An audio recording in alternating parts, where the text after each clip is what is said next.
또한 망막 질환을 동반한 환자의 경우 응급 상황이 발생할 수 있어서 추가적으로 수술을 시행하기도 합니다. 안녕하세요. 유에리의 눈쪽 상담소 유에리 소장입니다. 오늘은 당뇨 환자분들께 발생할 수 있는 당뇨성 백내장에 대해서 알아보는 시간을 가져보도록 하겠습니다. 질문 주셨는데요.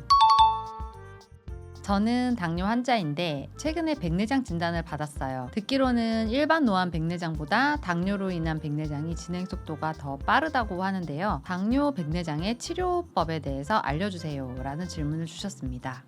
당뇨병으로 인해서 백내장이 좀 심화되고 좀 속도가 빨라질 수는 있는데 당뇨가 있는 분들의 백내장도 치료 방법은 일반 백내장과 동일합니다. 그렇지만 당뇨병에 의한 백내장은 당뇨로 인한 여러 가지 합병증들이 같이 발생할 수 있기 때문에 특별한 주의가 필요합니다. 지금부터 당뇨 백내장에 대한 치료 방법에 대해서 알아보도록 하겠습니다.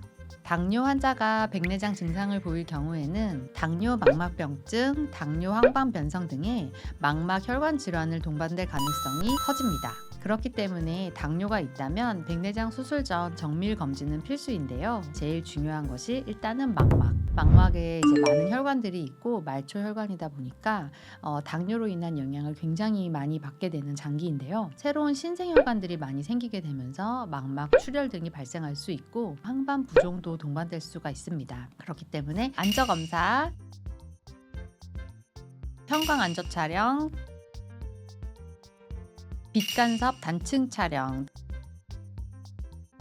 등등을 시행해서 질환 여부를 미리 꼼꼼하게 파악해야 합니다. 백내장 수술 전 합병증을 체크하지 못하고 그냥 수술로 바로 진행할 경우에는 시력 저하 또는 시야 손실 등이 나타날 수 있어서 당뇨 환자분이시라면 더더욱 사전 검사를 충실하게 해드려야 할 것 같습니다.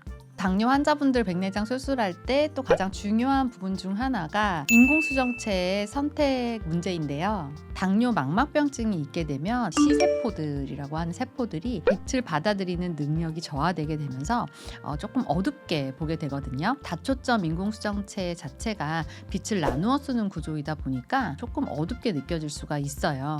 그렇기 때문에 빛을 좀 더 나누게 되어서 어둡게 만들 수 있는 회절형 다초점 인공수정체보다는 굴절형 단초점 인공수정체 등을 넣는 것을 추천드리고요. 미약한 당뇨 망막병증이 아니고 조금 진행된 경우라면 다초점 인공수정체 대신에 단초점인데 조금 프리미어용으로 나온 아이엔스나 렌티스 M 플러스 등등의 그런 렌즈 등을 사용해서 수술하는 것도 매우 좋은 방법 중에 하나입니다.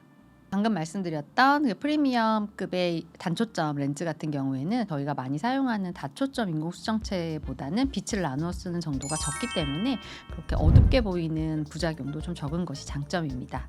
또한 망막 질환을 동반한 환자의 경우 백내장 수술 시 유리체 절제술 등 망막 질환에 대한 추가적인 치료가 필요할 수 있습니다. 이런 환자들의 경우에 수정체를 둘러싸고 있는 캡슐과 그 캡슐을 싸고 있는 존율이라고 하는 끈들이 약해져 있는 경우가 꽤 많이 발견이 되는데요. 이럴 경우 백내장 수술을 했을 때 인공수정체를 지지할 수 없는 상태가 될 수 있는 그런 응급 상황이 발생할 수 있어서 수술자도 매우 주의를 해야겠지만 이런 환자분들의 경우에는 추가적으로 렌즈를 따로 고정하는 수술을 시행하기도 합니다. 이런 상황에 대비해서 당뇨 환자의 경우 수술 후에 염증과 출혈 가능성이 더 높기 때문에 수술 전에 충분한 혈당 관리를 통해 안전한 수술이 되도록 주의를 기울여야 하겠습니다. 수술 후에도 당뇨 합병증 예방을 위해서 최소 6개월 간격으로 안과를 정기적으로 방문해 주시는 것도 매우 중요합니다. 지금까지 유에리의 눈쪽 상담소 유에리였습니다. 감사합니다.